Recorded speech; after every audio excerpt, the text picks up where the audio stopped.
Competition floods our everyday life, school, work, even our hobbies. Can I get the highest grade in the class? Climb the corporate ladder? Or even just beat my friends at Smash? For video games specifically, it feels like it's hard to go anywhere without running into humanity's competitive spirit. And I mean anywhere. That's why in this video, I want to talk about how competition has always been a part of gaming history, how this reflects us as people, and how this affects the games of today and tomorrow. Even if you aren't an avid gamer and you're just curious about how competition is so powerful that it shapes entire industries, then this video's for you. I love getting deep about stuff like this and then posting it for all my adoring subscribers to see. Thank you so much for your support, by the way. So, feel free to subscribe to my channel if you're interested in seeing more videos like this one.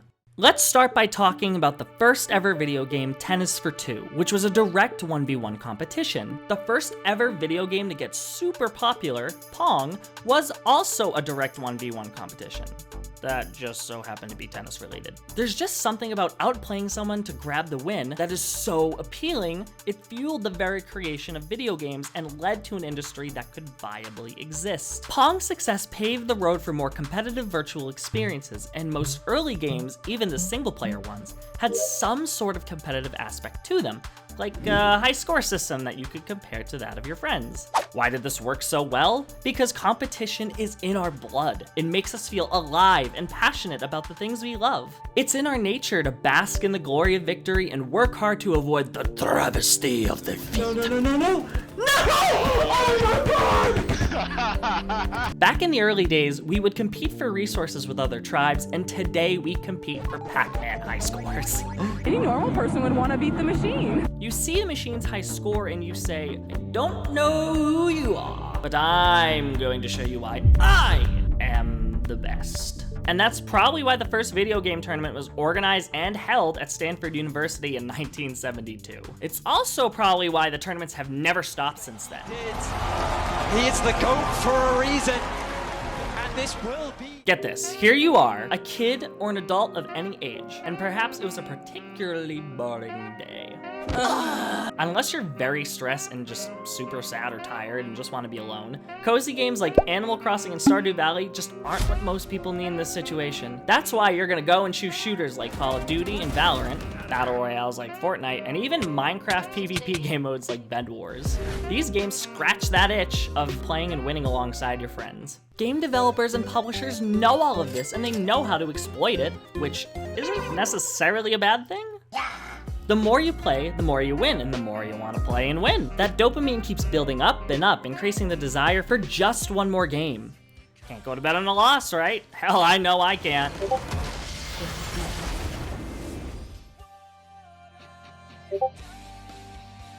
This is the force powerful enough to transform Fortnite from a zombie survival crafting game into the 100-man cash cow it is today.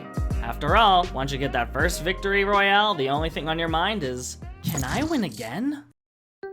Can I win again? This is the mantra behind our competitive spirit. It's not just enough to win once, you have to repeatedly prove your worth if you want to be recognized. It's the phrase that makes you hit play again. It's literally Netflix's next episode button. One of the first and biggest abusers of this mantra was League of Legends with the release of the ranked ladder in 2010. Bronze, silver, gold, all the way to challenger. Your rank shouts out your skill to the whole world, and everyone has an opinion on your rank. If there's one thing everyone wants, it's to be the best and be recognized for it.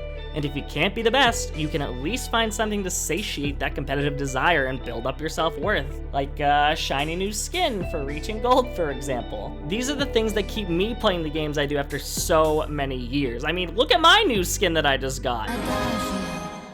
Being the best also takes a lot of work, dedication, passion, and talent, so it's often easier to just find someone who's already paved that road.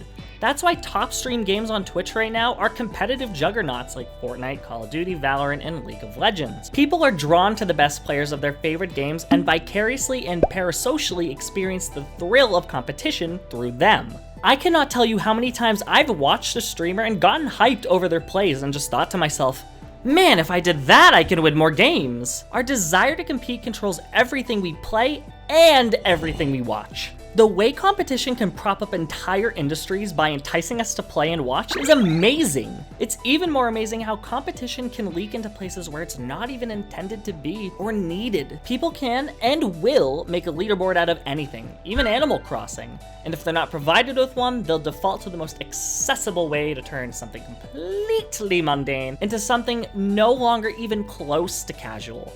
Speedrunning. Speedrunning, more or less, originated in the 90s with Doom's par time mechanic, allowing players to track how quickly they could complete levels and compare this with other players. This simple addition transformed the game from a relaxing, wholesome demon safari into a hellish race to tear enemies apart at speeds never before seen. Since then, speedrunning has fittingly never slowed down, with every game from Nintendogs to Doki Doki Literature Club maintaining a dedicated community of players focused on doing everything they can to play their games as little as possible. Speedrunning has done wonders for old classics, creating new ways for die-hard fans to relive and enjoy their favorite games, while also evolving these games way beyond their intended experiences and expected lifespans. Legendary titles like Super Mario 64 and Ocarina of Time are some of the best entries in the entire history of gaming, and yet, without speedrunning, the relentless march of time and technological development would have rendered these gems obsolete and somewhat forgotten. It really does warm my heart and make me feel better knowing that my favorite childhood games are still being played and relished today.